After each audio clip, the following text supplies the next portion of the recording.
រកកំឡោះទៅតែឆ្លងភពមកសម័យបុរាណស្រាប់តែឃើញស្នាមពណ៌ក្រហមនៅលើក្រែគេដឹងភ្លាមថារឿងកាលពីយប់មិញមិនមែនជាសុបិនទេគូដណ្ដឹងរបស់ម្ចាស់រូបដើមនេះដើម្បីកុំឲ្យបានទៅរៀបការជាមួយកូនល្ងងត្រកូលចាំងនាងសុកចិត្តប្រគល់ខ្លួនឲ្យគេមុនហើយបំរុងថាក្រោយពេលហូបបាយដែលនៅសល់ក្នុងផ្ទះអស់នាងនឹងសម្លាប់ខ្លួនតាមក្រោយតែក្នុងនាមជាអ្នកដែលបានចូលមកក្នុងរាងកាយនេះគេមិនអាចឈរមើលនឹងភ្នែកបានទេទើបគេសន្យាយ៉ាងម៉ឺងម៉ាត់ថានឹងមិនឲ្យត្រកូលចាំងដណ្ដើមនាងយកទៅបានឡើយតែពេលដឹងថាត្រកូលចាំងមានអំណាចធំធេងហើយខ្លួនឯងមិនអាចទល់បានគេដឹងថាមានតែការចូលបម្រើតបទេគឺជាផ្លូវតែមួយគត់ដោយប្រើចំណេះដឹងសម័យថ្មីគេនឹងអាចផ្លាស់ប្ដូរវាសនាបានថ្ងៃបន្ទាប់បរោះកំឡោះក៏ទៅកន្លែងជាងដែរបំណងចង់សួររកកន្លែងដែលគេរើសទាហាននឹកស្មានមិនដល់ស្រាប់តែមានមេកុំម្នាក់មកដល់គោលបំណងរបស់គេគឺមកកំងធ្វើអាវុធឲ្យកងទ័ពបរោះកំឡោះក៏ឆ្លៀតឱកាសស្នើសុំចូលបម្រើតបដែរចង់ចូលតបទេ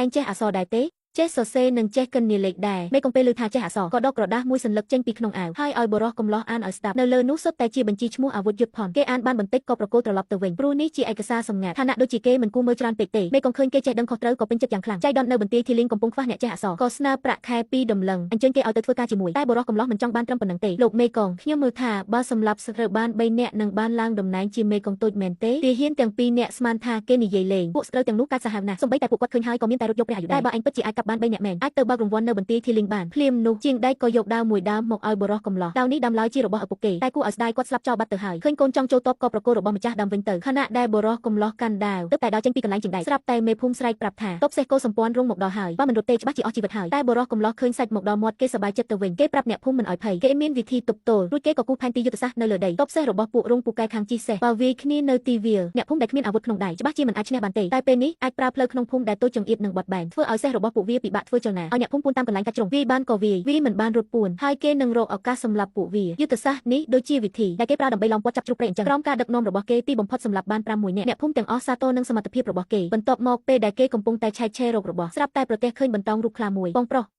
អានឹងជាស្អីគេមិនដឹងដែរទុកសិនចុះដោយមិនដឹងថារបស់នេះនឹងជួយឲ្យគេបានឡើងធំបរោះកំឡោះក៏រៀបចំយកក្បាលពួកស្រូវទៅបើករង្វាន់ស្រាប់តែប៉ះជាមួយក្រុមទាហានមួយក្រុមឃើញ